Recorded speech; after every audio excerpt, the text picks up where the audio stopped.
Welcome to the Dark Academicals, the podcast where we delve into the mythos of dark academia one book at a time. I'm Sophie Waters. And I'm Sarah Purnell. And this week we are discussing The Mary Shelley Club by Goldy Moldavsky. When Rachel Chavez experiences a home invasion that turns her into a horror movie final girl, she and her mother move to New York City to make a fresh start. After witnessing a prank go awry at a house party, she's pulled into the secretive and dangerous Mary Shelley Club.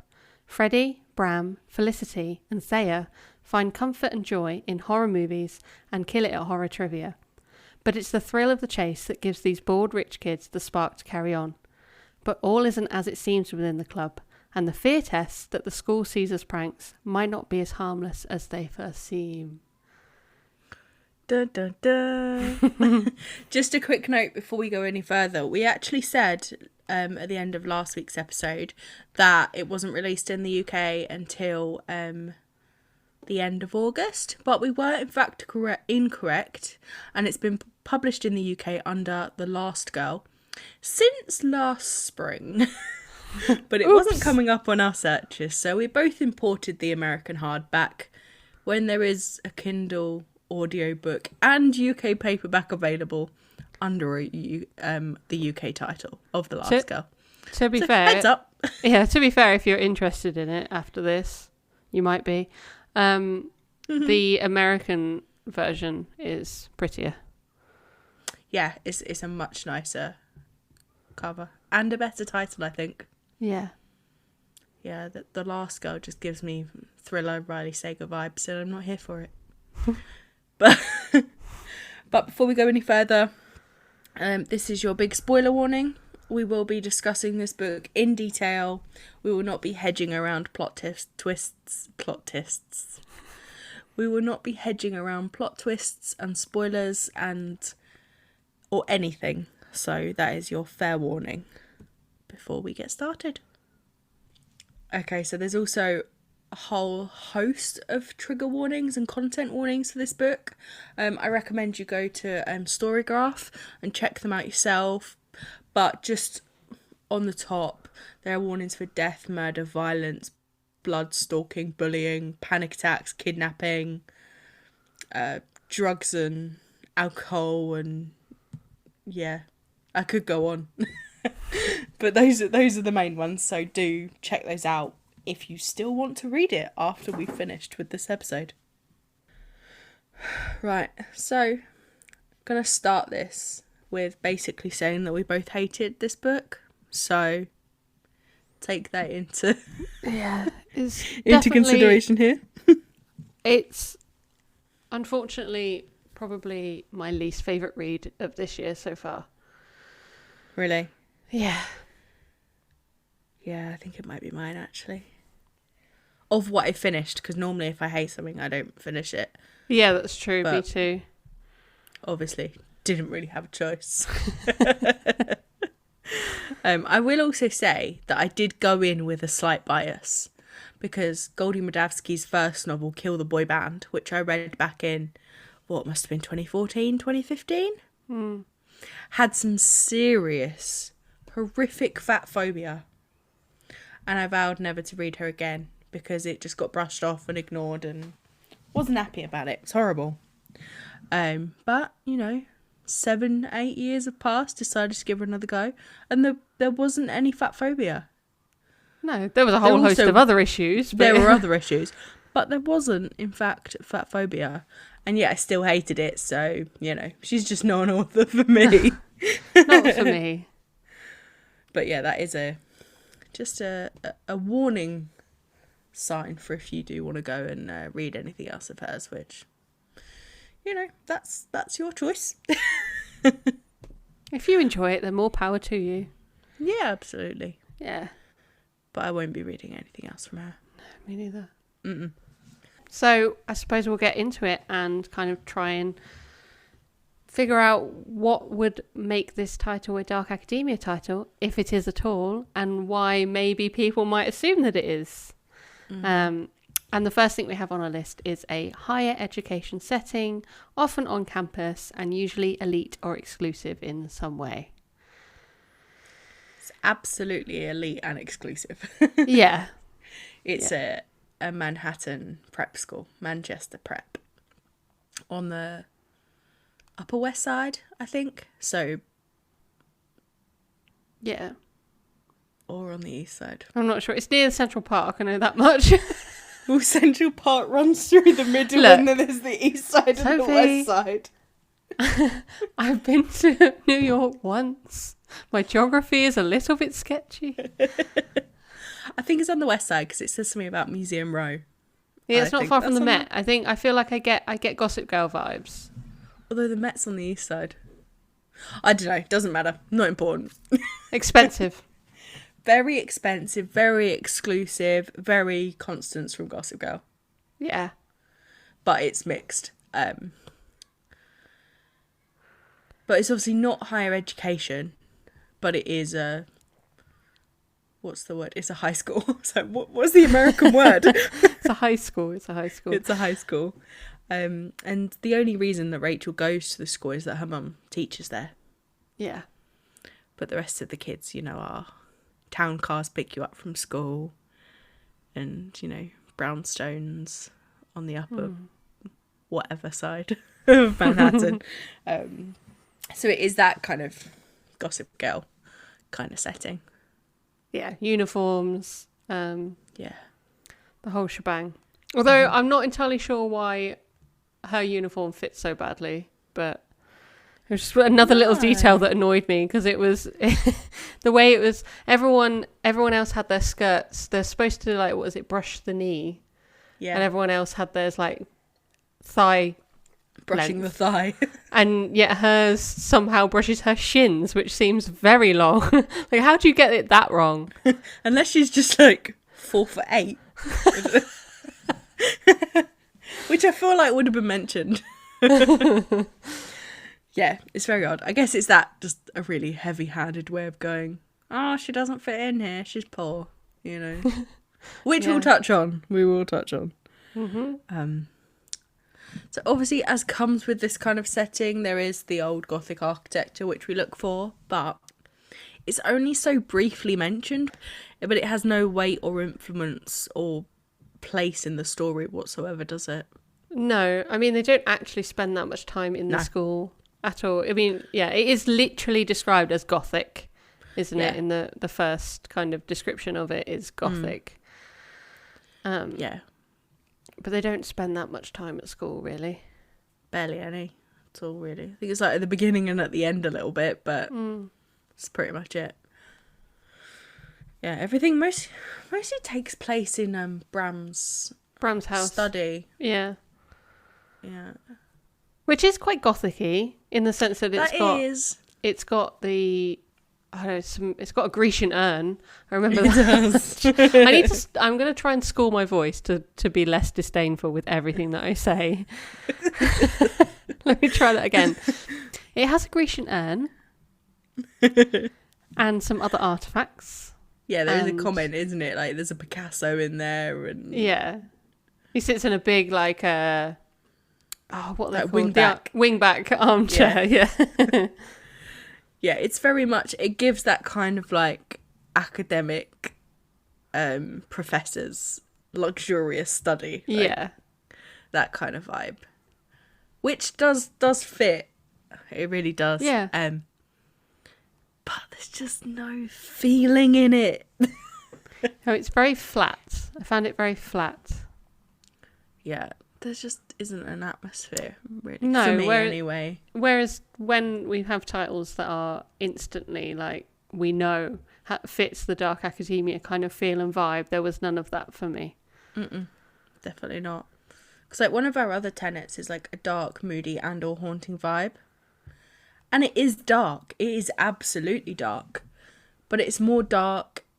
That's a really badly worded phrase, but it's more dark in a thriller way than a Dark Academia way. Yeah. It's propelling you through the story. It's not lingering and diving and glimpsing at secrets and... It's not kind of like a cerebral kind of focus, is it? There's not like It's not like an ennui kind of feeling, you know what I No. mean? Not that thrillers can't be. I'm sure there are. Yeah. I'm not really much of a thriller reader.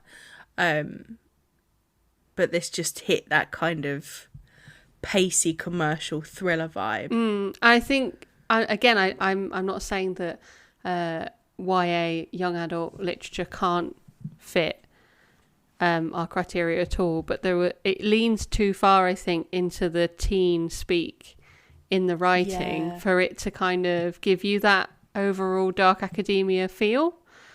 Yeah. Although I do feel like our next episode, the finale for season 2, could turn that phrasing on its head. I hope so. We're excited about this one.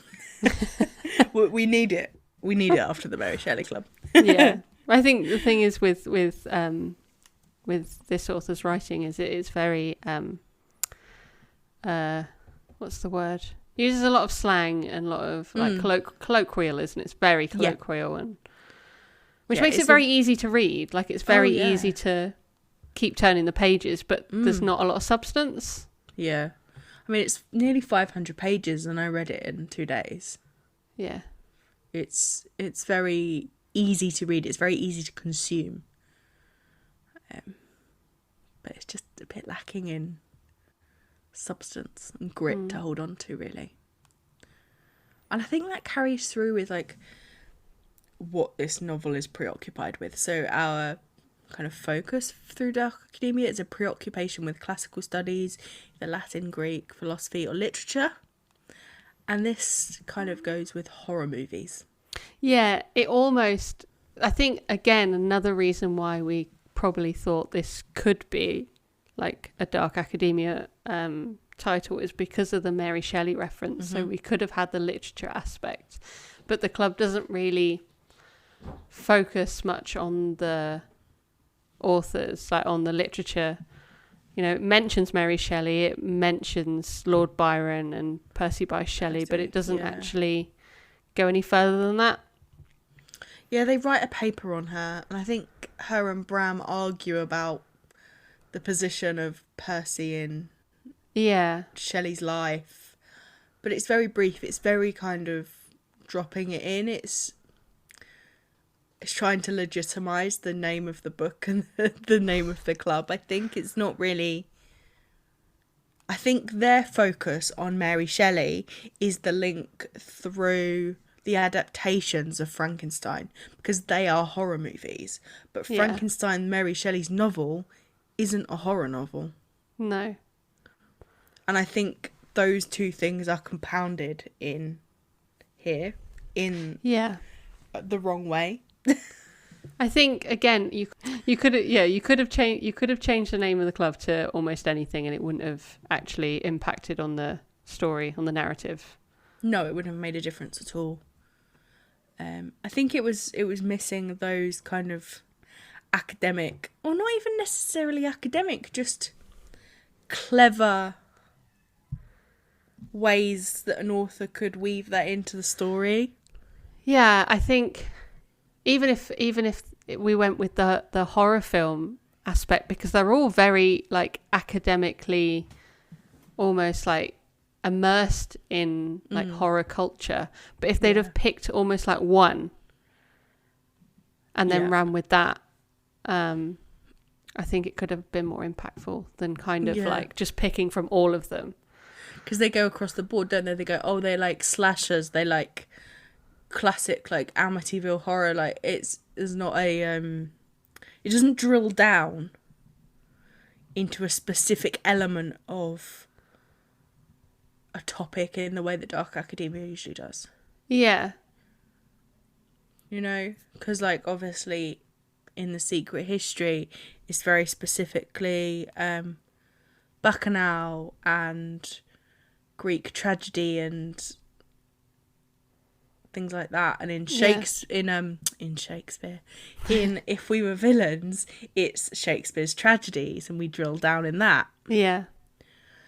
And in Madam by Phoebe Wynne, all episodes from season 1 of the podcast, by the way, so if you have not listened to them, please go back and listen to them and read those wonderful books. But sidetracked by promo for a second there. And I've forgotten what I was saying. Excellent. Cool. Madam, Madam.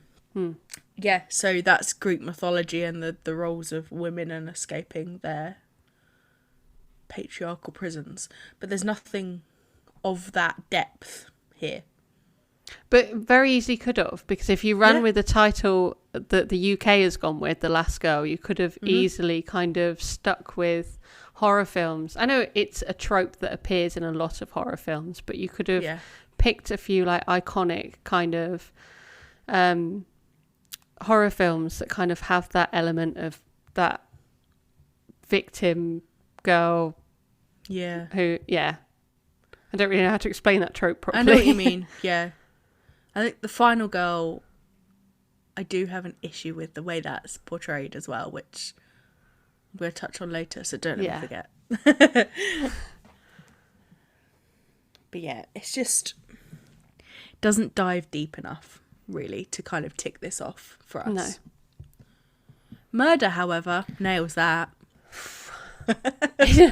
Murder left, right, and centre. I think I know this is a book that's supposed to be dark, and I am not the kind of person that shies away from a bit of dark in my books, but I found it a bit gratuitous in the same way that the protagonist kind of comments about some of like the gore and like the murder in some of the horror films being gratuitous. I'm reading it at the same time going, I don't quite see the point in all of the violence, especially the end. Like, that came out of nowhere. I think that would have been more satisfying without all of the violence. I kind of don't fully understand the ending, in the sense that they know Rachel's backstory, and I don't quite understand why they kind of allowed it to replay like her trauma. Kind of they reenacted it with Lux in a way, rather than I thought it would be more cyclical for them to like redo it with Rachel. Yeah, and they sort of do, but it's not in the house. It's not the same situation. I think the whole point of it being in the place where she feels supposed to be the most safe. Yeah, and that's why it's traumatic. But I think it just missed the mark again, didn't it? Yeah, like, it was just so stabby much potential. Yes, definitely. There's so much potential in this novel. Yeah, in the tropes that it does play on, and it just doesn't quite ever deliver them. Yeah, it doesn't quite get there. That's a satisfying point. Yeah, you're like oh, okay, exactly. The end of it was just like a stabby knife fest. Like we were just like stabbing and hitting people with rocks, and it was just. It felt rushed, actually. Yeah. Especially when you spent like 450 pages leading up to this moment. Yeah, exactly. And the kind of revelations about, who was really behind it, and the fact that, the whole thing of Rachel being in the club was an elaborate fear test. It got resolved so quickly. Yeah. And there wasn't really time to digest the plot twists, the shock, we never really knew how Rachel felt about these betrayals, because she was too busy running around hitting people with rocks. Like, and I also don't think they give enough space for the characters, well, especially for Rachel anyway, but for the characters to kind of there is almost a Dark Academia moment when,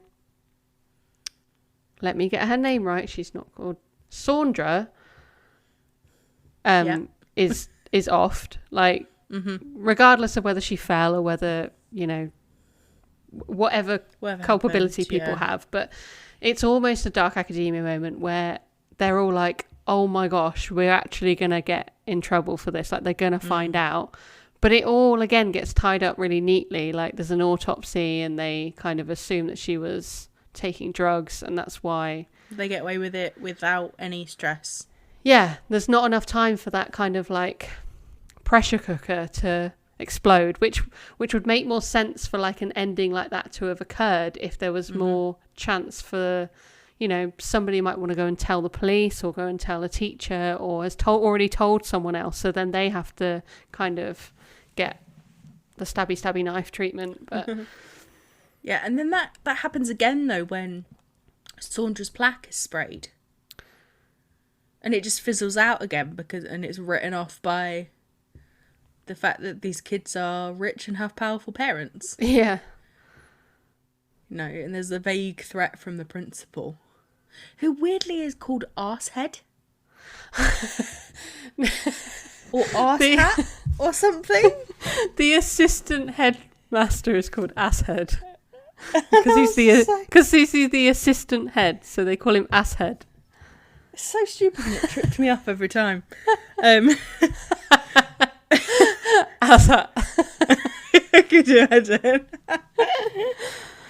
And that did exactly the same. It just brushed it away, and that could have been a really strong pivotal moment again. Yeah. And it just fizzled. I think it would have been really interesting to be able to put like the microscope on each of those characters kind of unraveling in different ways they do that. Whereas instead we just suddenly have the reveal that Freddie was behind it all to begin with. A little bit like how when the fear tests play out, the person who is targeted has a chapter of them experiencing the fear test. Yeah. That is possibly the only element that I enjoyed. Yeah. I like the way that was carried out, the way it contrasts to what we were seeing through the main lens. Yeah. And I really enjoyed reading that book through Lux's narrative. Yeah. I enjoy her perspective. Character. Yeah. Yeah, and I think she's one of the few characters in the book that has depth to her. Yeah. They tried to kill her off. Shame. They did. I don't fully understand Freddie's motivation or any of them for like, yes, it was an elaborate fear test to, you know, to get Rachel, but I don't fully understand like to go that far. Like why? I know. Why? Because all that we're given is when he says he craved chaos. And he goes, well, I told you I craved chaos. Yeah, chaos, not mass murder. Yeah. Like, there's a difference. And is he actually apprehended at the end? He's not, is he? No, he dies. He gets killed. Bram kills him. Yeah, he killed him. He killed him. I couldn't remember if he survived or not, but he didn't, did he? Yeah, because he's the only one that survives. He's the only one that dies even. Bar Felicity, who we have no idea what happens to her. She got her head bashed in with a rock and then she rolls away, apparently. Yeah, she just vanishes.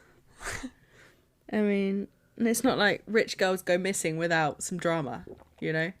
And Thea gets a knife between his shoulder blades. Why does Felicity stab Thea? I don't know. I honestly don't know. That's the thing, like, the ending is a mess.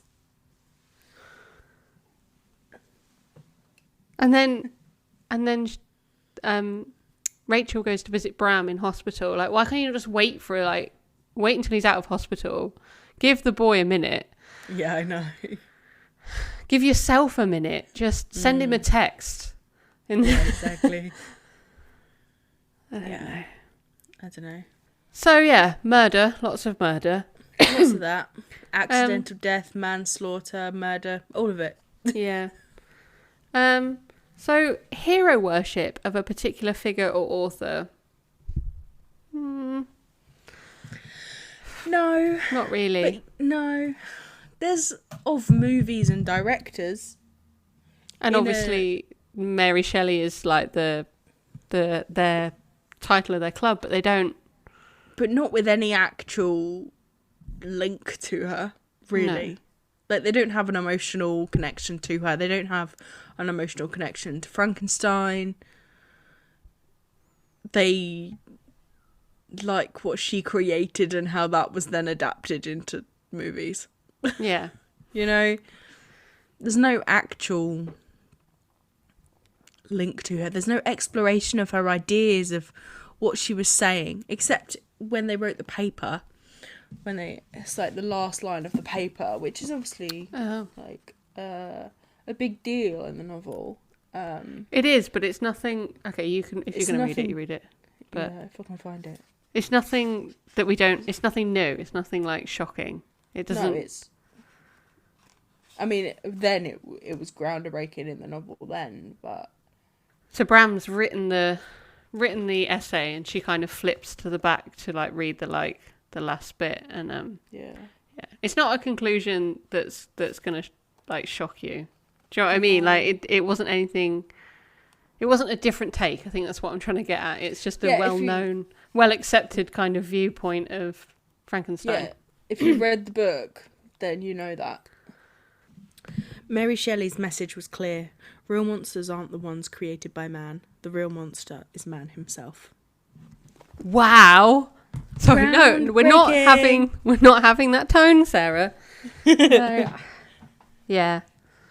Everyone, well, I don't know, maybe everyone's a bit too broad, but most people study Frankenstein. That's not, well, in the UK at least. Yeah. I don't know what the deal is with American literature studies. Well, it wouldn't be American literature studies, would it? It would be English literature studies in America. But you know what I mean. Yeah. Yeah, it's widely accepted and known that was what she was getting at. Did I have a point? I spent so long looking for that quote. Not sure. Never mind. Moving on. So another thing that we look for is old money, which will collide with new money or no money. And yes. We can definitely tick this off. Definitely a different angle to other books we've looked at that have come across this. Because I think we've already said Rachel is at Manchester Prep because her mum is a teacher. And basically all the other characters, apart from Freddie, are filthy rich. Mm. But there's just not really any nuance there. I think it's because also often in Dark Academia, the main protagonist is usually the one that doesn't have any money or is like from a low income background, but wants to be part of the kind of rich circles, basically. Yeah. But Rachel does not. She has nothing but disdain and judgment and just horrible thoughts about these people. And fair enough, they're not very nice people, but I really struggled with some of her observations. I thought it was just unnecessary. Especially when it came to Sandra. Like, she is the only person that genuinely tried to be friends with Rachel. And Rachel just continually brushed her off and judged her. Yeah. She's the only one that genuinely liked her. She looks down on them all for the privilege that they have. Yeah. But she doesn't get to know them. It's not from, I don't know, experience. It's knowing they're rich and that's enough for her. Yeah. I do want to flag Bram's 17th birthday after party. That was a weird mix of Gossip Girl and like the Wolf of Wall Street kind of. Yes, exactly. It's that energy, isn't it? It's it's definitely, all right, if we're going to go the film option, because we're talking about a lot of films in this book, it's almost like you went with Leonardo DiCaprio's Wolf on Wall Street, then also took his Great Gatsby, shoved it together and shoved it into a Gossip Girl lens. And there we are. There we are, folks. Brought in Chuck Bass. Yeah, exactly. Yeah. But I also What was that? What was that? What was it? What was that whole scene? What was the point? What was it? I know. Sophie, tell me what the point was for that scene. Well, I will. Okay. No, I think, do you know what it made me think of? Is the Bacchanal in Secret History. And I couldn't help but wonder if that's what she was trying to pull on. Because there are also lots of parallels in the way she sets up the group. Yeah. And I don't know whether it's just because secret history on the brain, but I saw like lots of things where it felt like Moldavsky was trying to kind of bring that connection to the secret history in. Well, like with the setup of the 5. Yeah. You've got the poor person, well, not the poor, low income person as the outsider in this rich setting, trying to get on this group, not knowing all the secrets. They all have things, you know, going on independently, and you know, and it's that person standing to tell the story kind of thing. And I think I said to you quite early on in the read that Bram was one of the only characters that I actually sort of liked out of all of them. If I had to pick one of them, not necessarily I liked him because he was a nice character, but I just was I thought he was interesting. Yeah. And it's similar to how I feel about Henry in The Secret History. He's very Henry-esque, isn't he? He's like the ringleader, and you know, he's very kind of, don't know what the word is, but has the same... He's clearly modelled after Henry, isn't he? Yeah, definitely. I guess you could also put Thea as Bunny, really. But then also Freddie. It's like... And also Rachel. Like... Yeah. I think really, characters-wise, Bram and Henry, I think that's where it ends with the comparisons in that sense. Yeah. Fair enough. I think. That's fair. Although, is Thea technically a Francis? Oh, could be a Francis. I feel like the rest of them are just amalgams of the rest of the characters, and they pull out elements where they need it. But I see what you mean about the Bacchanal and that party, but I think again it would have been more effective if the whole group was supposed to be present. Do you know what I mean? Whereas like Freddie and Rachel, Freddie didn't go, did he? But Rachel went. He said he'd been once before and it was an experience, and you know, no thanks. Yeah. But I just don't get it. I didn't get that bit. It didn't feel right, and Bram's character was all over the place, regardless of like what kind of intoxication he was kind of experiencing. It was a mess of a scene. And also the attacks on Rachel. Yeah. Like the physical, borderline sexual assault. Yeah. Why? Well, it was never mentioned again. I know, yeah. That in itself would be pretty damn traumatic. Yeah. Yeah, I don't know. It was entirely unnecessary and odd, basically. Yeah. Oh dear. Needed a good edit. Really needed a good edit. But alas. Never mind. Well, indeed. I suppose we should move on to weather as a literary device, but there is no weather, so that was easily cleared up. Zero weather. Literally, I think the only time I remember her mentioning the weather is at the end when she goes into Central Park in the middle of the night and it's snowing. Yeah. But there's nothing else. Literally, New York is such a good setting for weather. Because they get all seasons so vibrantly. Yeah. But nothing. Nothing. And especially like again with the horror kind of slant on it, it just would have been so much more atmospheric to have the weather play into that more. So like just a bit of fog. You know, if Dorian Gray can roll out some fog, I feel like this book could have rolled out more fog.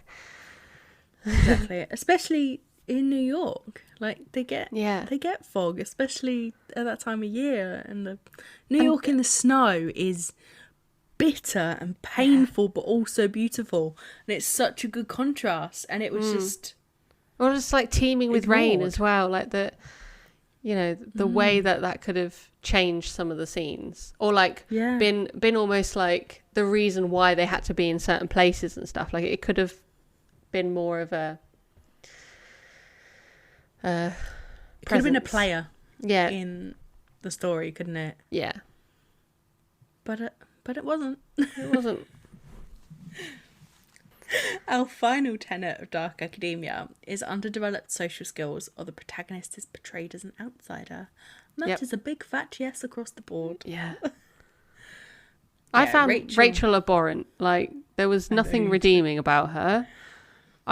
She was awful to other people. She was awful to people that she didn't know, which, you know, we all judge people, but I mean, crikey. Yeah. She was awful to the people that were trying to be friends with her. Yeah.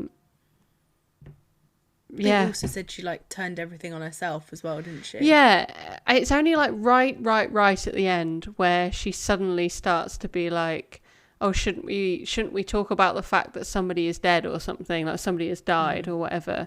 But literally but every time from a position of like she feels guilty and it's her friend that she's upset about. That's true. She wasn't fussed when Lux hurt herself. No, and even when you think that she's going to be like, oh, I can't, this is a terrible thing that I did. It wasn't. She was more worried about like what Lux might do to her, or she's such a monster. Like, there was never any kind of recognition of consequences for being a shit person. Definitely.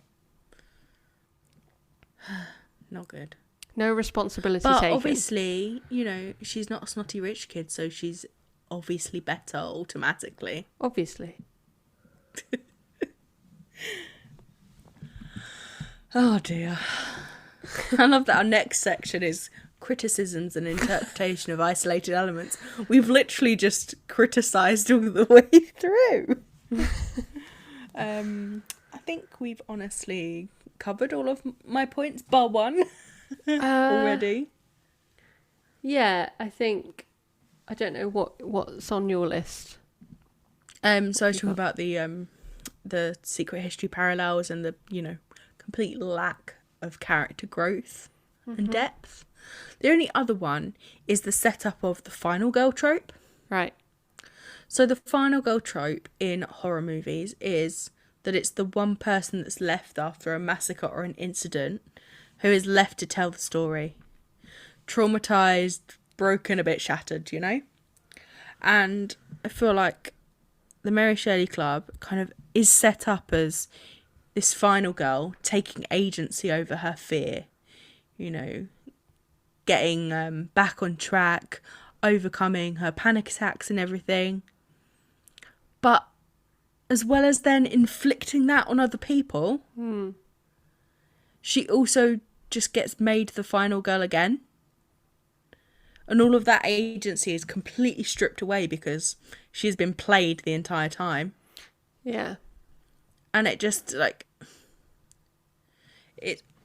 maybe it's a cyclical thing, I don't know, but it just felt like a really disappointing resolution to that, because that could potentially have been something really powerful. Yeah. Like, when coupled with her trauma, like her going, God, you know what? Like, this, what was done to me, I'm doing this to other people. And I don't know, and it, yeah. Whereas instead it was like, oh, it's happened to me again. Do you know what I mean? Like, she doesn't get to have that kind of release or that kind of realization or, you know, what is called a come to God moment, does she? Because she finds out that all of her kind of power never existed. But she's only upset about that because she's put in the right in that situation again. That could have triggered that realization. Yeah. Of this is what we've been doing. Yeah. And this is what is happening to people all over, because we find out that the Mary Shelley Club actually has like chapters in different towns. Yeah. And, you know, the home invasion that... I really hate that terminology. I don't know why. It sounds icky to me. Anyway, the home invasion that results in Rachel killing a boy in self-defense when he attacks her. We find out that that was part of a fear test. And it's just like left hanging. Yeah. I think with a lot of it, we just don't ever fully understand the motivations for it. I think we don't ever understand the whys. And I think that's why it all just kind of gets left up in the air. There's no like emotional resolution. No. Because that final girl element and the cyclical chapter thing, they could have come together as something really strong for Rachel. And it's just left flapping in the wind, you know? Yeah. And especially since through the whole book, the author kind of name drops a bunch of films where there is like a strong final girl element. And actually some of those films do have quite powerful resolutions. I mean, there are issues within horror as a genre with how it represents women and violence towards women and stuff. But at least often, I say often, there are some films that take this on, and you still go through all the same kind of tropes and misogyny and all of that gumph, but at the end she's still standing, and it's in a powerful way rather than in I've almost found it invalidating to those kind of stories. I think this book had the potential to subvert the final girl trope, and it didn't try. I think it also would have been more interesting if she was running this alongside her continued therapy, because she needs therapy. Yeah, that would have been a really interesting parallel, actually, wouldn't it? If we got glimpses into that. Yeah. But interestingly, so the UK version is called The Last Girl. Yeah. And I think it's interesting to look at like the difference of that. If we had seen that title and that cover, we would not have bookmarked that for the Dark Academicals, because that is a thriller horror trope. Yeah. But the Mary Shelley Club, that is dark academia. Yeah. It's such an interesting comparison in the way these titles are marketed, UK and US. Mm-hmm. And I think as well, if Final Girls, or The Final Girl, I can't remember what the title is, by Riley Sager didn't exist, the book would have been called The Final Girl in the UK. Yeah. Definitely. And that is very clearly it's not Riley Sager. Is that right? It's a Riley Sager, isn't it? Because Chloe. there's also The Final Girl Support Club by Grady Hendrix. Oh, yeah. I'm sure there's a Riley Sager. Final Girls by Riley Sager. Yeah. I was correct. Yeah. So yeah, it had so much potential and it just didn't deliver on any of it. And it's so frustrating because it's nearly 500 pages long. And how is there no resolution? I think for me, I also found that a lot of where there could have been a lot of discussion or just better placement of like certain issues, like they do touch on the feminism and the misogyny and like the placement of women within horror and like even in literature. It always just feels a little bit like shoehorned in. Yeah, definitely. Because it's never fully realised. It's never fully explored. It's just kind of like, I've talked about it. Let's go stab some people. Yeah. It doesn't quite get there. No, it's ticking boxes. Yeah. And I think that's the same as what you were saying with Rachel being classed as Hispanic as well, weren't you? Yeah. Yeah. So she's Hispanic by her own description. And I'm not saying that because I'm trying to take away from how she's been culturally placed, but if you, like you said, if you changed her name, you wouldn't know. There are no markers. And yet it was such a good opportunity to celebrate certain parts of her Hispanic descent and culture, and also to see how that would integrate with these horror films, and also the final girl who is almost always white, and also her place in an elite Manhattan prep school. Yeah. And it was just, again, it felt like a tick box. Yeah. So yeah, I mean, fat phobia in the first book, this in this one, God knows what's in the middle ones. Oh dear. I have to comment on the names because the names make me irrationally angry.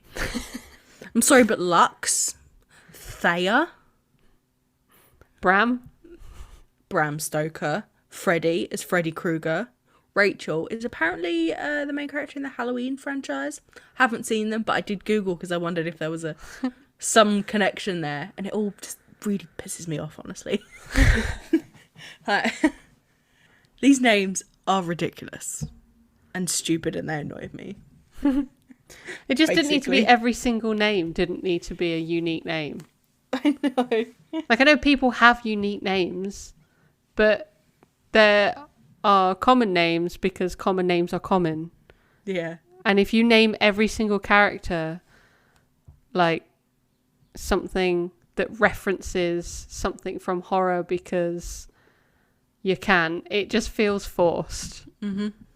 Yeah. Just not good. I think I was only like 20 pages in when I messaged you, like, what is with these names?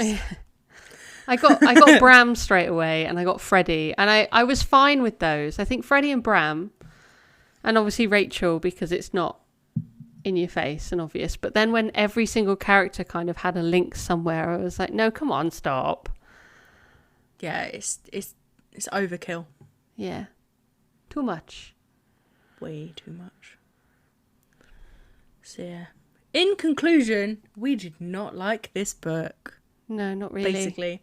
I gave it 1 star. Yeah, I gave it 2. And I feel like that was generous. I would have given it 1.5 if Goodreads was put the half star in. But yeah, and for me, it wasn't Dark Academia. It had lots of the elements, but none of the vibes. Yeah. Yeah, it could almost tick off the list, but it did it so heavy-handedly. It was almost like it was trying to tick off a list. Yeah, another tick box situation. Yeah. Yeah. This wasn't a strong point of our reading for the Dark Academicals, let's say that. It was an experience. And it was definitely an experience. But the next book, next book. So the final book of season 2 is a beloved series by the internet in general and by us personally. We'll be rereading The Raven Boys by Maggie Stifata. Yes. Cannot wait. I love the series. There are only 2 reasons a non-seer would see a spirit on St. Mark's Eve. Either you're his true love or you killed him. Part of a clairvoyant family, Blue has spent 16 years being told that if she kisses her true love, he will die. So when she meets Gansey's spirit on the corpse road, Blue knows that either he is her true love or she has killed him. The boy emerges from the dark and speaks directly to her. His name is Gansey, and he is a student at Aglionby, a wealthy local private school. With 3 other mysterious and privileged boys, he is on a quest to find the grave of Glendower, a Welsh king buried somewhere on a Virginia ley line. Whoever finds him will be granted a supernatural favour. Never before has Blue felt such magic around her, but is Gansey really her true love, the one she is destined to kill? Blue never fully believed in the prophecy, but as she is caught up in the strange and sinister world of the Raven Boys, she's not so sure anymore. I can't wait! The summary is just beautiful. Gansey. Just Gansey. Oh. We're going to have a talk about whether it's Gansey or Gainsey, but... Oh, yeah. Because I say Gansey, you say Gainsey, don't you? Yeah. We might have to listen to the audiobook. Yeah. What was I going to say about this? Oh, I just think it's funny that we just made a comment about silly names. Yeah, that's fair. We have Blue, we have Gainsey or Gansey. I think everyone else has got normal names, haven't they? Noah, Ronan, Adam. Yeah, they're all fine. Yeah. That's fine. 2 weird names is acceptable. So excited for this one. But again, though, like they're they work because Blue comes from a family full of weird names. Yeah. It all works, and it's so exciting. And this will be my third third read of this, I think. And it's my second because I'm still reading the series, but hopefully she'll finish it. Who knows? Stranger things have happened. Right, I think that's it from us today. Yep. Thank you for joining us for a rather harsh discussion of the Mary Shelley Club by Goldy Moldavsky. If you read it, good luck. And if you have read it, we would love to discuss it with you because, yeah, we've probably got more to say. So thank you for joining us and we'll see you next time. Bye. Bye.